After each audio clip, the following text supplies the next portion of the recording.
নমস্কার, আমি মৌমিতা। আমার নতুন একটি ছোট্ট ভিডিওতে আপনাদের সকলকে অনেক অনেক স্বাগত। এটা হচ্ছে নীলষষ্ঠীর আগের দিন। আর দেখো, আমার বোন আর আমার বোনের বর কিন্তু আজকে আমাদের বাড়িতে আসবে। আর আমি তো এই জন্য আগের থেকে এই বাড়িতে চলে এসেছিলাম। আর এসে দেখো সকাল সকাল উঠেও পড়েছিলাম আর আমাদের বিছানাটাকেও সুন্দরভাবে গুছিয়ে নিলাম। আর তারপর ছিল আমার বোনের পড়ানো, কিন্তু আমার বোন আর আমার বর এইদিকে গিয়েছিল মাংস আনতে। এই জন্য ওর পড়ানোটা সেদিনকে কিন্তু আমিই পড়িয়েছিলাম। যাই হোক, এইদিকে তোকে পড়াচ্ছিলাম আর তার মধ্যে দেখো মুখ ধুয়ে চলে এসেছিলাম। আমার একটা ওষুধ ছিল, তো সেটাই খেয়ে নিলাম। আর তার মধ্যে দেখো এক গ্লাস জলও কিন্তু খেয়ে নিলাম, যেটা আমার কিন্তু ডেলি রুটিনেই থাকে। তো যাই হোক, এখন কিন্তু আমার এই যে মুখ টুক ধোয়া হয়ে গেছে, এখন পড়িয়ে নিলাম। আর তার মধ্যে দেখো পড়ানো শেষ করতে না করতে আমাদের তোজবাবু চলে এসেছিল আমার কাছে পড়তে। আর ওইদিকে তো আমার মা সকাল থেকে একদম রান্নার তোজো শুরু করে দিয়েছিল। আর যাই হোক, আমাদের তোজবাবুকে এখন পড়িয়ে নিলাম। আর তার মধ্যেই দেখো আমার মা আমাকে একটা ডিম সিদ্ধ করে দিয়েছিল, তো সেটাকে এখন আমি আর তোজবাবু মিলে খেয়ে নিলাম। আর তার মধ্যে আমার বর আমার বোনের হাত দিয়ে একটা ডাব কিনে পাঠিয়েছিল, তো সেটাকেও এদিকে খেয়ে নিলাম। আর তারপরে দেখো স্নান করে আর মা তো ওইদিকে ভাত উপর দিচ্ছিল, তাই এদিকে আমি একটু মাংসটাকে জাল করে নিচ্ছিলাম। আর এই দেখো, আমাদের রান্না কমপ্লিট হতে হতে আমার বোনটা কিন্তু চলে এসেছিল। এই দেখো, আমরা ভাত খেতে বসেছি। প্রথমে এই যে আমার চলে এসেছে ডাল, ঝুড়ি আলু ভাজা আছে। আর এই যে তোজা খাচ্ছে কি দে, শুধু মাংস দে। বলে দাও কি? এই দেখুন গাইস, কি বললি না, কি করে বললি কেমন করে? এই দেখেন গাইস, আমি মাংস খাচ্ছি। চলো এখন ভাত খেয়ে নিই।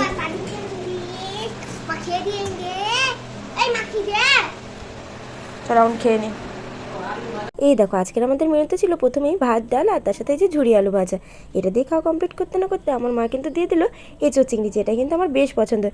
আর সেদিনকে কিন্তু আমার মা একদম এঁচোড়টা রসুন ছাড়া করেছিল, যেহেতু আমি এখন রসুনের গন্ধ সহ্য করতে পারি আর মাংসও খেতে পারি না। আর তারপর ছিল এই যে পাবদা মাছ, যেটা দিয়ে খাওয়া কমপ্লিট করেছিলাম। আর তারপর আমি যেহেতু মাংস খাই না, তাই মাংস নিইনি, একদম নিয়ে নিয়েছিলাম চাটনি। আর আমি যেহেতু পাঁপড়ও খাই না, তাই পাঁপড়টাও নিইনি। তারপর দই মিষ্টি অনেক কিছুই ছিল, আর তার সাথে কোল্ড ড্রিঙ্কস এগুলোও তো ছিল। তো সেগুলো খাওয়া কমপ্লিট করে সবাই মিলে এই যে গল্প করছিলাম। আর গল্প করতে করতে হঠাৎই ঠিক হলো যে আমরা সবাই মিলে এখন যাব একটু আশ্রমের দিকে ঘুরতে। আর আমাদের স্কুলের ওই দিকটাতে যাবো একটু ঘুরতে। তার মধ্যে দেখো ফলও দিয়ে গেল আমার মা। আর এইদিকে জানো তো, আমাদের টুনি পাখিরাও কিন্তু চলে এসেছিলো। চলো এখন সকলে মিলে যাওয়া যাক ঘুরতে। আমি নাইটি পরে যাবো না, আমরা এখন এসেছি আশ্রমে ঘুরতে সবাই মিলে। আর এটা আমাদের প্রাইমারি স্কুল, ওই যে আমাদের মন্দির। আর এটা আমাদের হচ্ছে আশ্রম, রামকৃষ্ণ আশ্রম। সবাই যাচ্ছে, কিন্তু আমি এখন আর যাবো না। এই যে ওরা রয়েছে, সব যাচ্ছে, দেখাশোনা করছে, দেখতে যাচ্ছে। আর এই দেখো, তার মধ্যে বাড়িতে ফিরেই দেখি আমার মা যে জামাই যে নতুন জামাটা কিনেছিল, সেটা কিন্তু জামাইকে দিয়ে দিল। আর জামাইয়ের কিন্তু সেই জামাটা বেশ পছন্দ হয়েছিল। আর জানো তো, আমরা বাড়িতে এসেছিলাম, আর বাড়িতে এসে দেখি তখনও কিন্তু পূর্ণিমা বৌদিরা খাচ্ছিল। মানে আমরা যখন গেছি তখনই হয়তো ওরা খাওয়া দাওয়া শুরু করেছে, আর আমরা ঘুরে এসেও দেখছি ওরা কিন্তু তখনও খাচ্ছে। যাই হোক, ওরা এদিকে খাক, চলো ওইদিকে আমাদের বোনরা এখন বেরিয়ে যাবে, ওদেরকে এখন টাটা করে দিই। টাটা।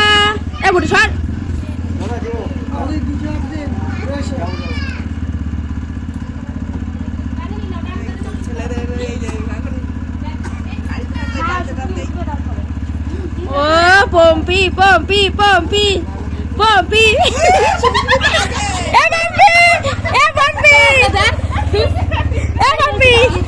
আমাদের দে। হ্যাঁ দে, ভালো করে উঠবি না, আগে দে।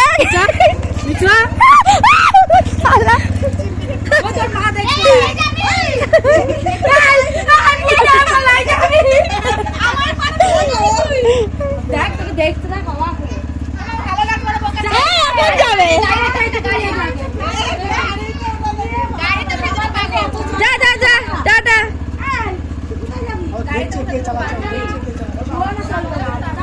এই দেখো ওরা কিন্তু এখন এখান থেকে বেরিয়ে গেল। ওরা এখন যাচ্ছিল এই যে আড়ংঘাটে, মানে আমার মামা বাড়িতে। যাই হোক, চলো এখন আমরা তো বাড়িতে চলে এসেছিলাম ওদেরকে টাটা করে। আর দেখো বাড়িতে এসে দেখি আমাদের তোজবাবু একটা কলার ডেগো নিয়ে ওটাকে ডেল ঠাকুর বানিয়েছে, আর একটা কলার ডেগো নিয়ে দেখো এদিকে বাজনা বাজাচ্ছিল। আমার গাড়ি ওর রং কালার দিয়ে চলে এসেছে।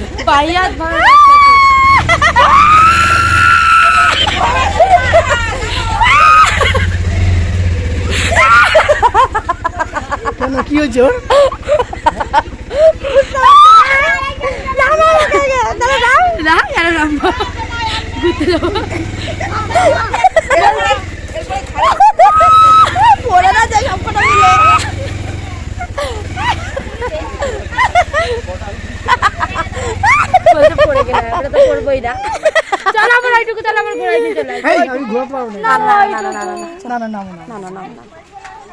চলো এবার আমরা যাই। জায়গা হবে এরকম ধরে দাঁড়া এরকম ধরবো ওইটা আয়ুষ আবার ডাকে আই আই চলো না বল ভোলে বাম ভোলে বাম কম হয়েছে ওরা এখানে থাকে না বলছে না গন্ডগোল হচ্ছে। ভোলে বাম ভোলে বাম নাম বাবা নাম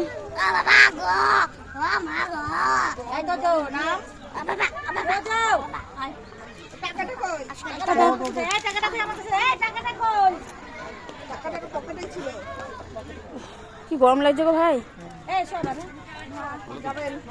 যাও যাও যাও টাটা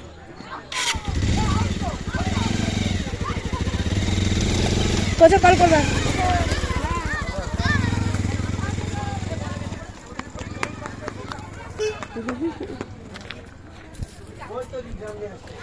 কোথায় আছিস তুই কোথায় আছিস এই দেখো সন্ধ্যা দিতে যাবো তার মধ্যে আবার আমাদের হয়তো পাটবান ঠাকুর এসেছিলো চলে গেছে তারপর আমি একটু ভিডিও করলাম এখানেই রেখেছিল পাটবান ঠাকুরকে জল দিয়ে আর এখন সুস্মিতাকে বলেছি একটু সন্ধ্যাটা লাগিয়ে দিতে সব কিছু আমি রেডি করে দিয়েছি লাগিয়ে দিতে কিন্তু পারেনি আমি সব কিছু রেডি করে দিয়েছি একটু দেখ আমি তো এই কদিন ধরে দিচ্ছি দেখ এই কয়দিন আসলি তো বসে হ্যাঁ পরশুদিন দিয়েছি কালকে দিয়েছি